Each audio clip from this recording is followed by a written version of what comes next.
é interessante, irmãos, que essa questão também, que a questão da...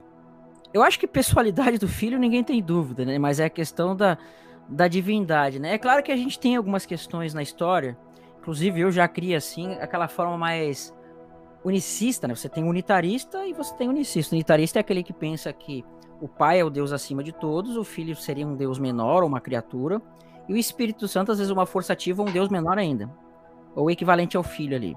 Né? Isso já aconteceu ao longo da história. E é interessante, irmãos, que algumas pessoas costumam dizer assim, não. Diz assim, não, mas Jesus ele orou ao Pai, então ele é um Deus menor. Aí ele diz assim, não, porque o Pai é maior que eu, então Jesus é um Deus menor, tá? Irmão Dionê, eu vou fazer uma pergunta para você. Você tem filhos? Você tem filhos? Tá, você é mais velho que seu filho, você tem, vamos dizer assim, uma autoridade maior que a dele. Mas ele é menos humano que você? Não, é da mesma substância. Então, irmãos, olha só que interessante. Aí eu vou fazer uma pergunta para vocês. Mateus 28, 19 e 20 diz assim: todo poder foi me dado no céu e na terra. Por isso, vão batizar em nome do Pai, do Filho e do Espírito Santo. Olha, caiu, trindade, né?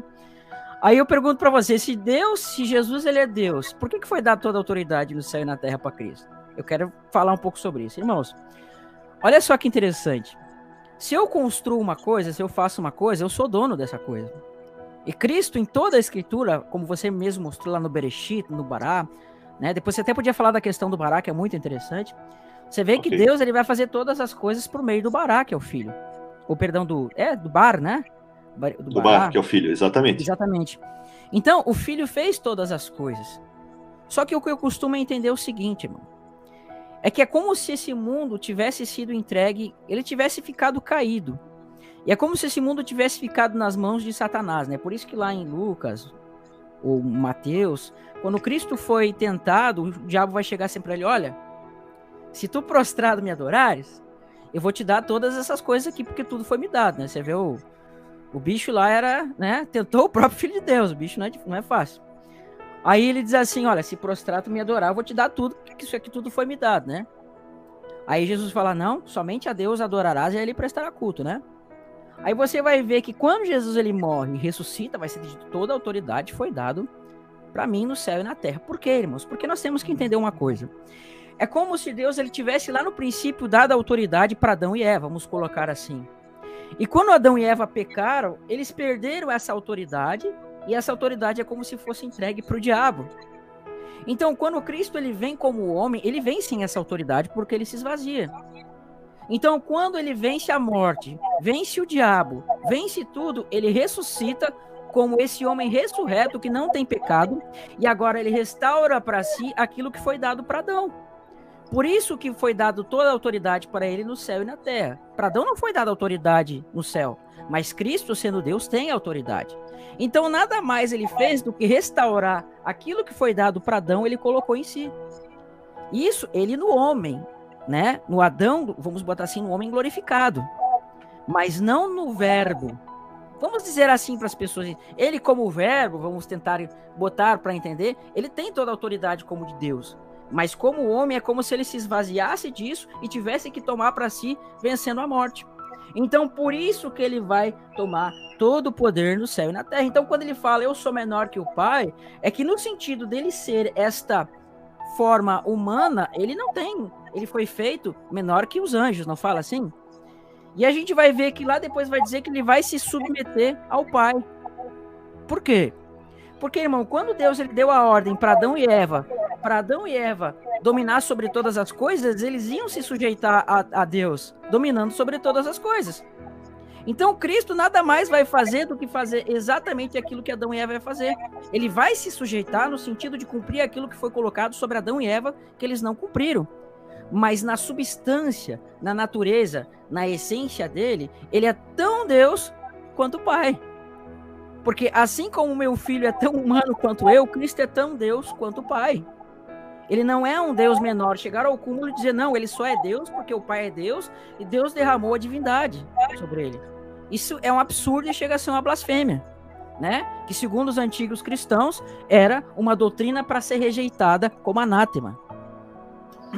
Amém. E só para dar um acréscimo ainda que o irmão Jael falou, se Jesus não faz isso, nós estaríamos perdidos, porque já me fizeram essa pergunta, se Deus é Deus, por que ele não acaba logo com tudo aí? Por que ele não pega logo essa autoridade toda para ele, já que ele pode fazer? Porque aí, essa é a resposta. O homem estaria excluído, porque ele já tinha dado domínio para o homem ali, e o homem perdeu. Agora, para que o homem pudesse fazer parte, essa é a restauração, ó, a remissão, né? Ali, para que o homem pudesse fazer parte, ele precisou se esvaziar de si mesmo, vir como homem e vencer aonde nós perdemos. Porque ninguém pode se salvar por si só por intermédio de Cristo. Então, essa é a resposta. Ele teve que fazer isso para que nós não fôssemos excluídos. Por isso que através de Cristo, nós nos tornamos co-herdeiro, porque o herdeiro é Cristo. Então essa é a resposta. Você falou uma coisa muito interessante, né? Só para desculpa, você disse assim uma coisa muito interessante, né? Não, por que Cristo não veio tomar posse de tudo e acaba com tudo? Irmãos, porque Deus, ele respeita os tempos. Na Bíblia diz assim, a terra não será vendida para sempre, porque toda a terra é minha. E vós sereis peregrinos e estrangeiros comigo. Mas no ano 50, no ano dos jubileus, a terra voltava para o seu dono original, assim como vai acontecer com Deus. Deus é o dono da terra, mas só que ele respeita o tempo, a autoridade que foi dada, né? Aí lá na sétima trombeta, desculpa se alguém pensa aí diferente, tá? Eu sei que o irmão Dionei pensa um pouco diferente em parte escatológica, mas ele entende o que eu vou dizer. Vai dizer assim, que, né, os reinos do mundo passaram a ser do nosso Senhor, do seu Cristo, tá ali, é o jubileu. Independente da forma como você entende, mas você tá entendendo o que eu tô dizendo, né? Aí o que acontece, irmão? É a mesma coisa, agora as eleições, né? Você tava lá, tava o Lula, presidente lá, aí o Bolsonaro ganhou as eleições, né? O Bolsonaro vai esperar que chegue lá o 1º de janeiro para tomar posse.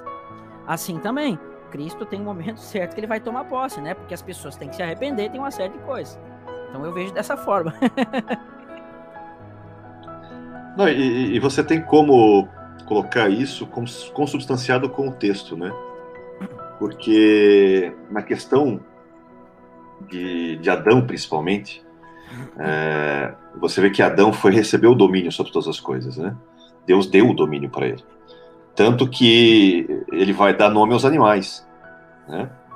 Você lembra que ele vai receber os animais para dar nome. Porque quem tem domínio sobre, nomeia, né? Por isso que os pais nomeiam o filho. Vocês têm autoridade sobre. Por isso que Deus faz passar todos os animais para que Adão dê os nomes para provar e mostrar que Adão tem o domínio da terra. O problema é que quando o homem, a mulher enganada, né, pela serpente e o homem caindo, né, porque realmente quis cair, ele caiu para o pecado, né, para Satanás, e com isso entrou a morte. E 2 Pedro 2,19, se não me engano, né, ele diz o seguinte: aquele que é vencido se torna escravo daquele que o venceu. Né? Então, quando um rei cai, o rei que venceu pega os despojos. Por isso que Satanás, de certa forma, herda, entre aspas, a terra e oferece para Jesus lá. O que Jesus vai fazer? Jesus vai desfazer tudo o que aconteceu com o primeiro Adão. Porque Jesus vai ser tentado pelo pecado, mas vai vencê-lo. Jesus vai ser tentado, né, vai ter um debate com Satanás e vai vencê-lo. Né? E Jesus depois vai vencer a morte. Ele venceu o pecado, Satanás e a morte. E lembra, aquele que foi vencido se torna escravo daquele que o venceu. Nesse sentido, Jesus agora é Senhor sobre todos eles. Senhor sobre Satanás, Senhor sobre a morte, Senhor sobre tudo. Por isso que ele ganha um nome acima de todo nome, né? E essa é a beleza do Evangelho. Porque, como disse o irmão Anderson, se Jesus não fizesse isso, estávamos todos perdidos, condenados. E se Jesus não fosse Deus, né, como diz o nosso irmão lá no passado, Atanásio, né, não teríamos salvação. Então Jesus realmente tem que ser Deus nesse sentido.